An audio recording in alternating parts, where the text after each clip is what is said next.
Good day mga game changer, mga MC Taxi Bali ang gagawin natin ngayon is M3. Ang issue nito ay malikot, magalaw. Kala mo flat ka o ano. Nung chinek ko, ang lakas ng uga. Tapos kung sisilipin nyo to, itong tawag dito, itong bushing na to, ayan o, may crack na tsaka sirahan siya.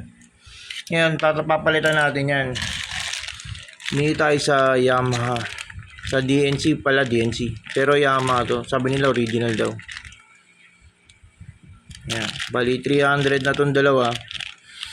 Bali ano yun engine bushing, tapos may bushing pa dito sa chassis na to. Tanggal na ang ginawa ko. Kailangan mo dyan is 14 na sakit.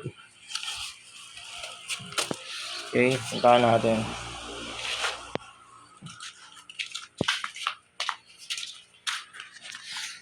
Yan. Tinanggal ko tong bangka niya. Binaba ko. Tinanggal ko yung tornilyo rito. Tsaka yung dito niluwagan ko. Bali bababa ko to, tatanggalin ko rito, tapos check ko yung bushing niya. Kapag kapalitin na, bibili ako niyan. Ang binili ko lang yung bushing lang doon sa engine bushing lang. Nisprayan ko ng WD-40 para lumuwag. Yan. Bali ang kailangan natin is yun nga yung 14 engine bushing syempre. Tsaka yung rubber link na sinasabi. Meron din pala tong rubber link tong M3. Parang saklig. Tapos, kailangan natin ng power tools. Tama ba power tools tawag dito? Itong maliit na to, pantanggal ng bushing sa shock. Yan. Ito naman yung pantanggal natin ng bushing. Baklasin muna natin. Tapos kailangan natin ng jack para ito ang gagamitin natin na pangkalang dito. Okay? Baklasin muna natin. Okay. Ito na siya. Pansinin yung bushing oh. Sira na. Ayan oh. Ganon din sa kabila. Tapos dito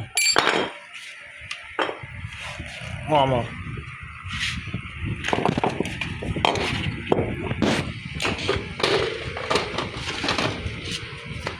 Hawa mo. Kung mapapansin nyo to. Ano, crack na. Nakita nyo? Ayan. Papalitan natin ito po. Ay buo. Itong dalawa. Bali 4 na bushing. Kabilaan. Breaker mo. Ayan. Hama mo dyan.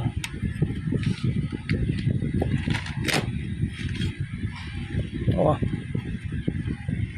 Ayan, mauga na. Bili lang tayo ng bushing na. Ang nabili kasi natin is yung pang sa engine. Yun dito. Okay. Bago natin ikabit, mas ganda bilan muna natin ng pyesa. Okay.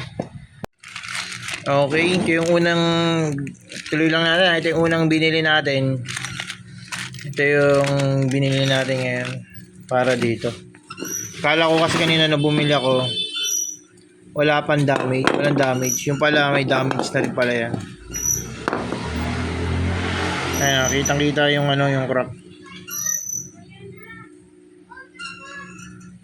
Ayan. Tapos bumili na tayo ng pangkabit tsaka pang baklas nito. Babarinahin natin yan para mabaklas natin yan. Ito madali lang to. Okay? Okay, ganito lang yan. Ganito lang yung pagkasan yan. Yan, tapos higpitan mo to hanggang sa ilalabas niya. Pansinin mo yun dyan, makikita mo. Lumalabas yung teka lang, anong sakit ba to?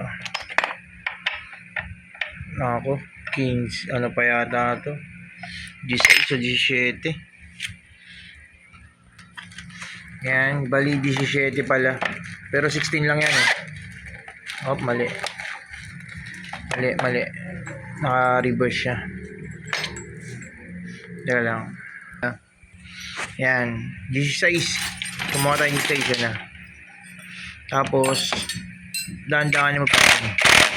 Kaya pansin mo lumalabas yung hop, lobat. Teka, palitan natin yung battery. Yan, palitan natin yung battery.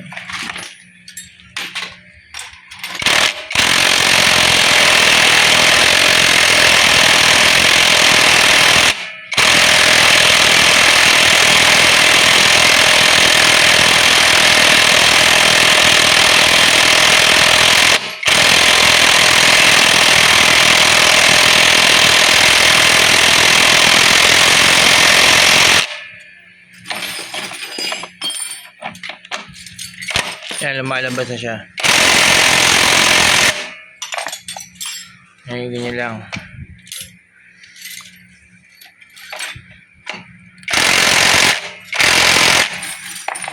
Manu-manuhin na natin yan.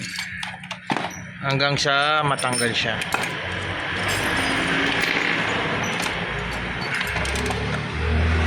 Ay, ganun lang yan. Hawak natin.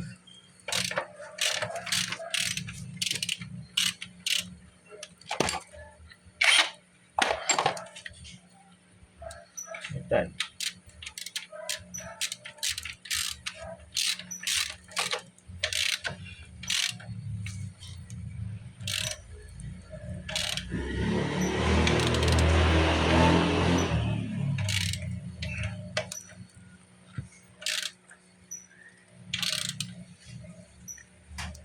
Tigas siya.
Tayo.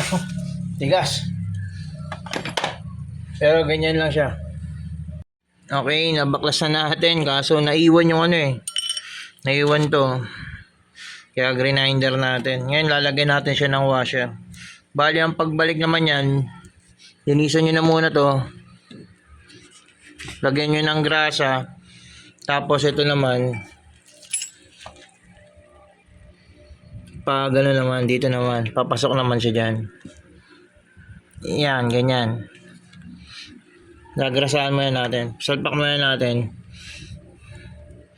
Pag naglalagay ako nito yung ano eh, yung may pangalan, yun yung nakaharap dito. Okay? Kabit muna natin. Salpak lang natin ha.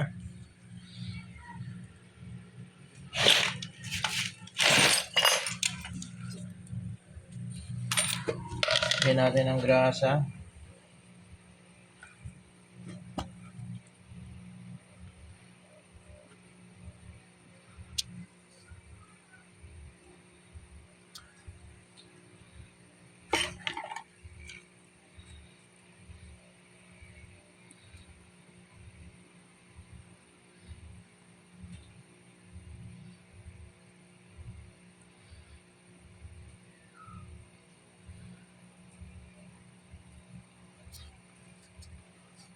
Yan.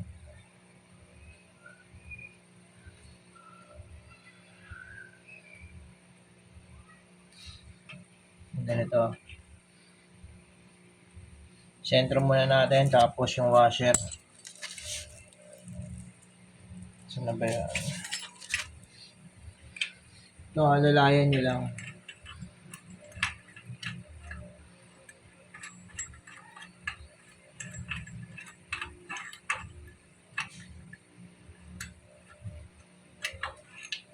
Hindi maabot lang may washer.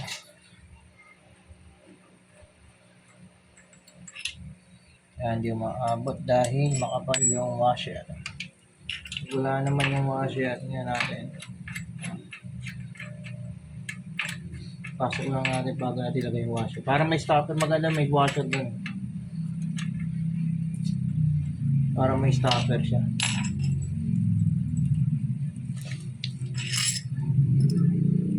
Hindi maabot.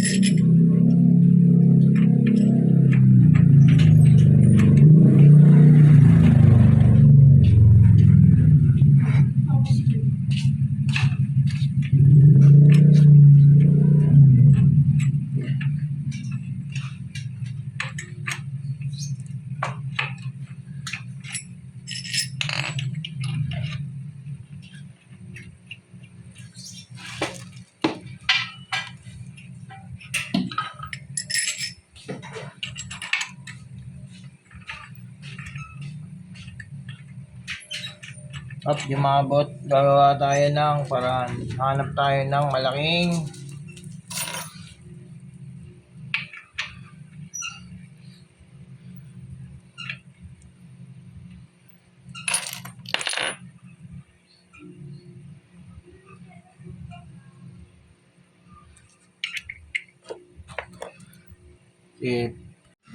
okay na, tapos na natin. Ang ginawa natin is bushing. Dito yung bushing. Bawa to.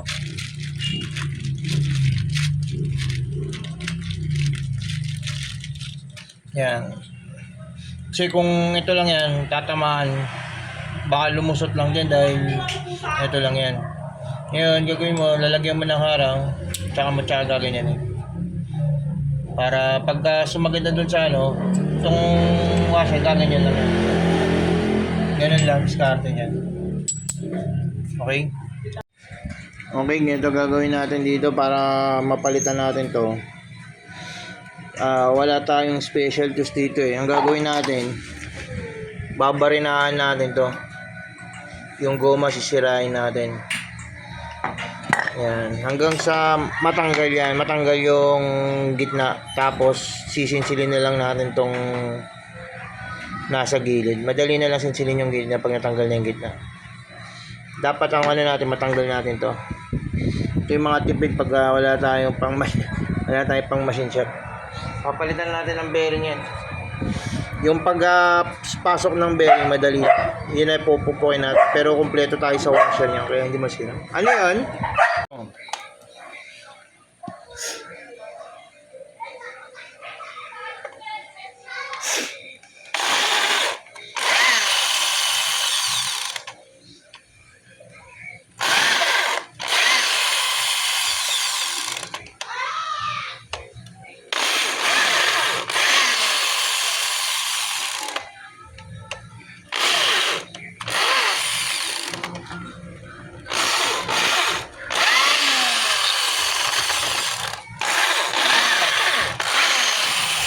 Ganyan lang.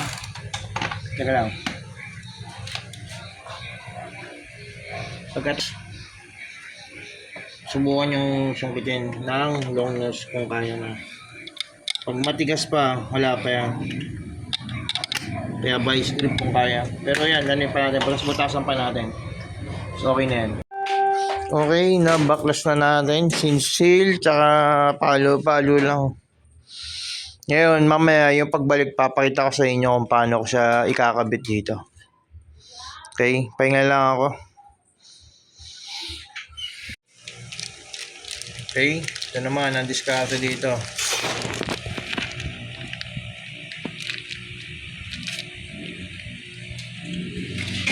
Siyempre, lalagyan nyo ng grasa para dumulas. Kaya tayo bumili ng washer tsaka nung mga ganito yan. Patong nyo na yan dyan. Tapos washer dito. Washer dito. Tapos tornilyo dito. Hindi mo na. Yung mas maliit pa pala. Kaya lang ha. Washer. Washer. Yan. Tornilyo. Tsaka nyo siya papaluin hanggang sa lumubog. Okay? Sampulan natin. Lagyan natin ng grasa. Ayan. Ayan, may grasa. Dami na natin. Merong ano to, parang spacer na sa gitna. Hindi ko muna inilagay pagka ano na. Basahan. Basahan.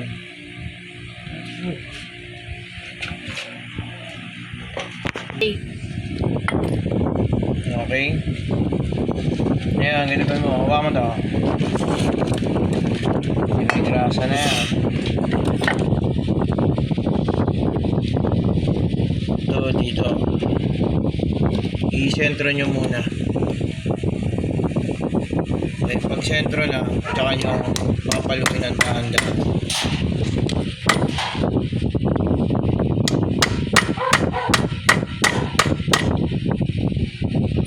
Bawasan natin.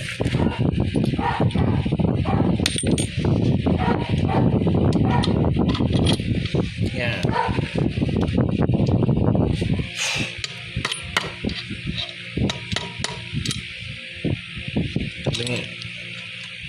Sentro muna natin ang maayos.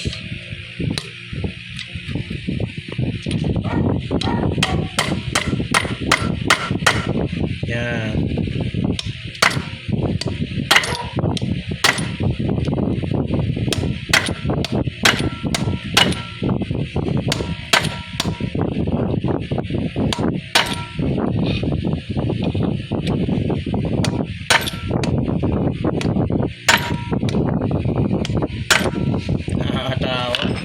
Tamaan yung kamay natin. Ano natin ang vice grip ay ng long nose. Nilay ng long nose tsaka palo.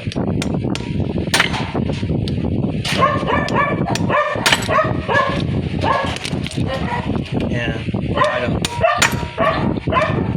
Dahan-dahanin nyo lang, papasok din yan.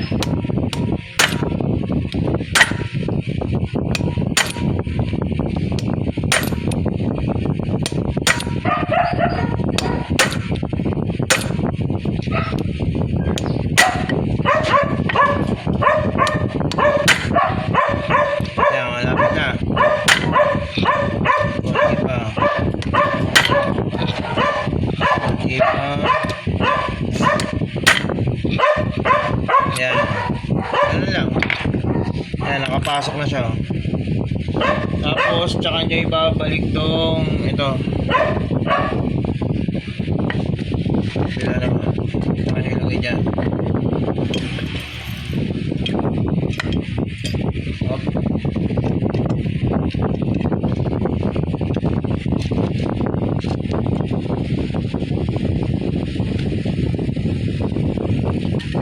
Yan. Ganyan rin ang grasa.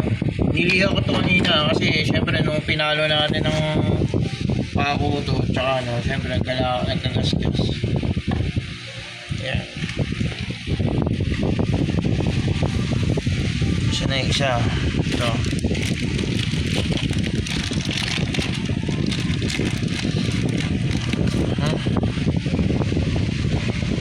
Yung may bilog na yung kung makikita nyo may bilog yun. Isa ang ginagawa ko sa loob ko nilalagay yan eh.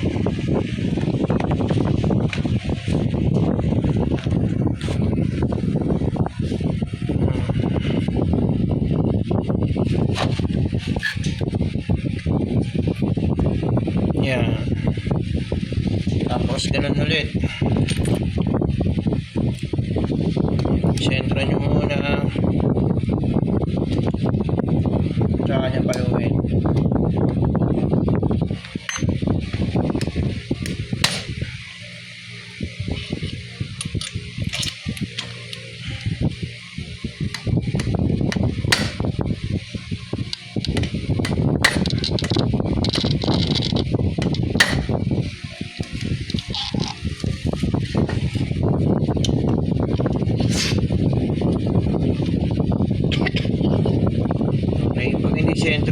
ano nyo lang, alalayan nyo lang. Makakukuha nyo rin yan. Okay? Okay, tapos na siya. Sakit sa katawan pagka talagang nagdi-DIY ka. Yung dito, hindi ko inihigpitan talaga ng gusto yung pag ano yan, pag tuturnilyo yan. Bali, papalitan ko yung tornilyo dyan ng may thread nut na may lock. Thread lock ba tawag doon? Ito, okay lang to. Inihigpitan yung isang tornilyo dyan. Eh, wala na siya masyadong uga. Hindi kagaya dati na mauga. Okay na daw siya. Na-testing niya. Okay. Mahirap lang yung pagbalik kasi hindi mahirap i-shoot eh. Huwag niyong pupukpukin yung nut ay yung tornilyo para hindi masira yung thread. Okay?